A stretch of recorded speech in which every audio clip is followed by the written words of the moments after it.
Christians are caught in the middle of this deadly fighting in Iraq. And President Obama is sending 300 U.S. military advisors there, hoping to stop the escalating violence.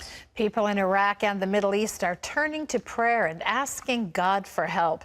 Chris Mitchell brings us the story from the Kurdish capital of Erbil.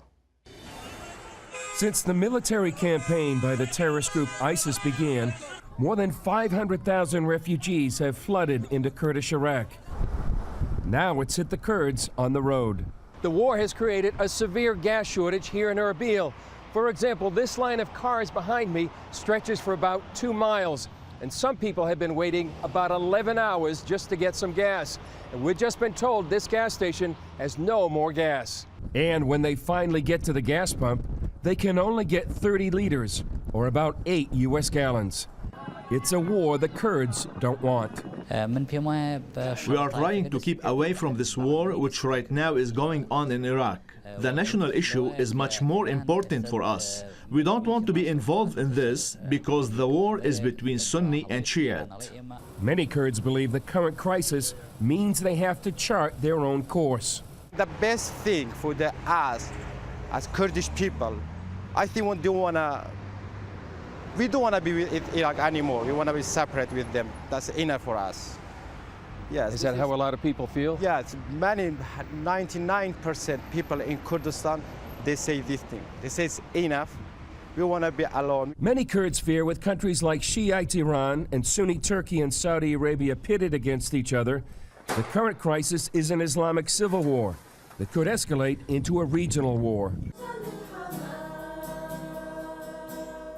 While the turmoil has increased, a prayer movement has grown. In the last couple of weeks, there's been a rise of prayer meetings, even just here in the city. And I get messages and calls of this prayer group, this prayer is going to happen in this house. So it's been happening even in homes. So we're seeing people really start to see God's face for their country. And the prayers are intensified, filled with faith and passion and big prayers. Each one of us has the role to ask God, as we ask in the Lord's Prayer, let your will be done in heaven as it's in heaven on earth.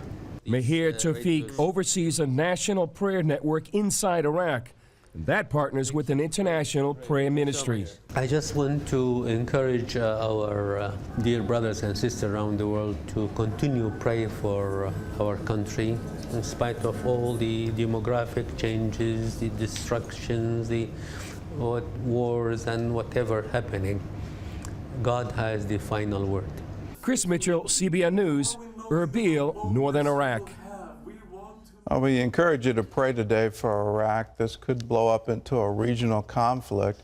Saudi Arabia is now warning Iran not to get involved, and they're afraid that if Iran does get involved, at the end of the day, Iran will be in control of all the Sunni areas of what used to be known as Iraq.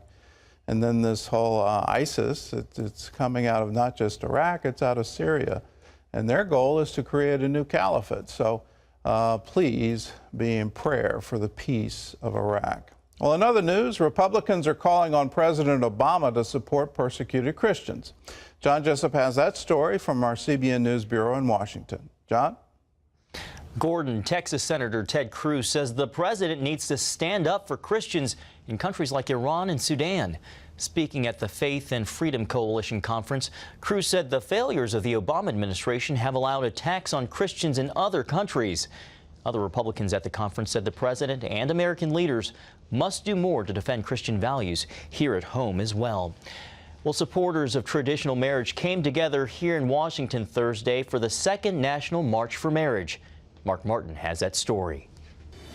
One of the main points for the people behind the march is they are not just against gay marriage, but for the idea that a man and a woman raising children is the healthiest model of the family. Marriage is the best for men, for women, for children, and for our country. That it's going to take strong families to create a strong economy and therefore a strong country. Former Arkansas Governor Mike Huckabee says federal and state judges went beyond their authority in striking down state bans on gay marriage. And former Republican presidential candidate Rick Santorum told CBN News Those who want to preserve traditional marriage need to fight for it. We've become complacent, and the reason we're losing is because they're fighting and we're not.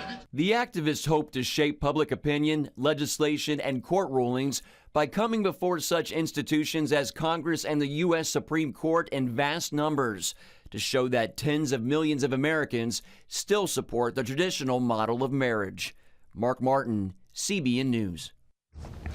Congress wants to know how the IRS lost important emails tied to the Tea Party targeting scandal. IRS Commissioner John Koskinen testifies before the House today. The tax agency says the emails were lost in a computer hard drive crash in 2011. Tech experts say the IRS should have been able to retrieve the lost messages from computer servers at the time. Now, some Republicans accuse the IRS of engaging in a cover-up. Well, in a surprising move, the House of Representatives voted overwhelmingly to cut off funding for domestic spying activities by the National Security Agency. The measure would limit NSA surveillance of Americans. The Senate still has yet to act on it, but the House vote could be a sign that both parties are willing to do something about the government spying on Americans. And Gordon, that bill had broad bipartisan support. It passed by a vote of 293 to 193. Well, it's an amazing victory for privacy, and a lot of observers are being stunned. The Congress actually did that and went for where it really hurts the NSA, went for their funding and said there can't be any funding for this activity. But it just, for me, it underscores the larger issue. There needs to be a comprehensive privacy bill that prohibits our government from collecting this type of information on ordinary Americans without probable cause, without some kind of reason for a search warrant.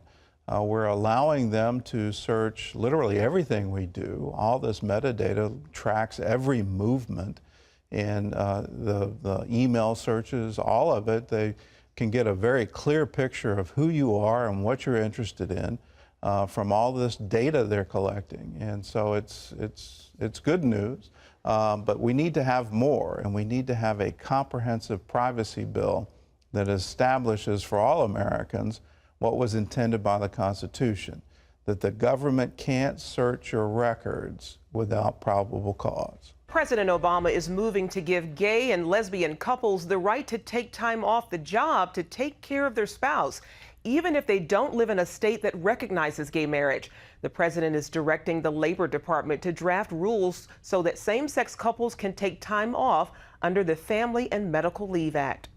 Operation Blessing is changing the way people in developing nations carry water. Women and children in many places carry household water an average of 3.5 miles a day. Often it's carried balanced on their heads or in their arms. Operation Blessing is distributing Pack H2O water backpacks. The packs make trips less strenuous by distributing the weight of the water on their shoulders and backs. And you can always find out about Operation Blessing by going to ob.org.